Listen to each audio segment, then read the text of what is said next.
Hello guys, మనకి నిన్న MS Dhoni ఒక స్టేట్మెంట్ ఇచ్చాడు కదా, అదే తన రిటైర్మెంట్ గురించి.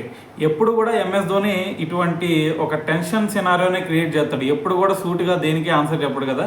అయితే నిన్న కూడా చేసింది అదే. మరి నెక్స్ట్ సీజన్లో మీరు ఆడతారా అంటే, మరి నెక్స్ట్ సీజన్లో నేను ఆడతానని చెప్పను, అలాగే ఆడనని చెప్పను. ఎందుకంటే ఈ టైం పీరియడ్ మధ్యలో టైం పీరియడ్ ఉందిగా, ఈ టైం పీరియడ్లో నా ఫిట్నెస్ లెవెల్ సరిగ్గా ఉండి నేను ఆడగలను అనే నమ్మకం నాకు వస్తే ఆటోమేటిక్గా నెక్స్ట్ సీజన్లో ఆడతాను, లేదంటే ఆడను అని చెప్పేసి ఒక స్టేట్మెంట్ ఇచ్చాడు. అయితే ఇక్కడ కొంతమంది కామెంట్ చేస్తుంది ఏంటంటే, నీ ఫామ్ మొత్తం పోయింది, ఇక నువ్వు ఆడలేవు, నీ వయసు అయిపోయింది, సో నువ్వు రిటైర్మెంట్ ఇచ్చేసి మరి యంగ్స్టర్స్కి ఛాన్స్ ఇస్తే బెటర్గా ఉండిద్ది అని చెప్పేసి చాలామంది కామెంట్ చేస్తూ ఉన్నారు. అయితే ఇక్కడ యంగ్స్టర్స్కి ఛాన్స్ ఇవ్వాలి అనే ఉద్దేశంతో ఎంఎస్ ధోని కనుక రిటైర్మెంట్ ఇస్తే ఇది రాంగ్ డెసిషన్ అనే చెప్తాను నేను. ఎందుకంటే ఎంఎస్ ధోనిలో టాలెంట్ చాలా ఉంది, అలాగే అతని ఫామ్ అనేది టెంపరీ మనకి. సో మరి ఫామ్ పక్కన పెడితే తను ఒక మంచి టాలెంటెడ్ ప్లేయర్. సో మరి అటువంటి టాలెంటెడ్ ప్లేయర్ ఖచ్చితంగా మనకి ఐపీఎల్లో అలరిస్తాడు.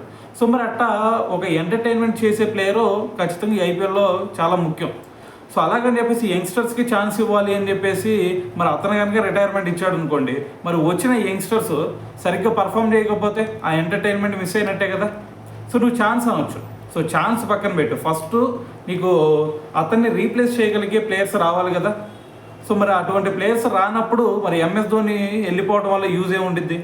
సో కాబట్టి ఇక్కడ నేను చెప్పేది ఏంటంటే, తనకి ఫిట్నెస్ లెవెల్స్ సరిగ్గా లేకపోతే, తనకి ఇంజురీ కన్సర్న్స్ ఉన్నాయి కాబట్టి తను గ్రౌండ్లో నేను పరిగెత్తలేను, నా ఫిట్నెస్ లెవెల్ సరిగ్గా లేదు అని అనిపిస్తే మాత్రమే తను రిటైర్మెంట్ ఇస్తే బాగుండేది.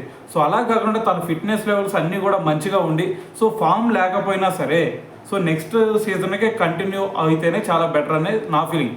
ఎందుకంటే మహా అయితే ఒక 2-3 మ్యాచ్లు, లేదంటే ఇంకొక 5-6 మ్యాచ్లు సో మంచి ఫామ్లో ఉండకపోవడం వల్ల సరిగ్గా ఆడేమో. సో దాని తర్వాత మ్యాచెస్ అయినా ఆడతాడు కదా. సో మరి అతను పక్కకు పోయి ఇక్కడ ఏదో వేరే ప్లేయర్స్ని తీసుకొచ్చి గజిబిజి అయిపోయి ఆ ప్లేయర్స్ సరిగ్గా పర్ఫార్మెన్స్ చేయక, సో మరి ఇక్కడ మనకి డైమండ్ లాగా ఉన్న ఎంఎస్ ధోనిని కూడా పక్కన పెట్టేస్తే అప్పుడు యూజ్ అయింది. సిఎస్కేకి ఉపయోగం ఉండదు, చూసే సిఎస్కే ఫ్యాన్స్కి కూడా ఎటువంటి ఎంటర్టైన్మెంట్ ఉండదు. సో కాబట్టి నేను ఫైనల్గా చెప్పేది ఏంటంటే, ఎంఎస్ ధోని కనుక ఒకవేళ రిటైర్మెంట్ ఇవ్వాలి అనుకుంటే తను ఫిట్నెస్ లెవెల్స్, నేను తనకి ఏజ్ ప్రభావం ఉంది కాబట్టి కొంచెం, సో ఆ ఏజ్లో నేను పరిగెత్తలేను, లేదంటే నేను బ్యాటింగ్ ఆడలేను, సో ఇటువంటి ఏదన్నా ఫిట్నెస్ ఇష్యూస్ ఏమైనా ఉంటే అప్పుడు రిటైర్మెంట్ ఇస్తే ఓకే. కానీ ఫామ్ లేదు అని చెప్పేసి తను రిటైర్మెంట్ ఇస్తే మాత్రం ఇదైతే కరెక్ట్ కాదు అనేది నా ఫీలింగ్ అనమాట. సో దీని గురించి మరి మీరేమనుకుంటున్నారు అనేది కూడా కింద కామెంట్ చేయండి.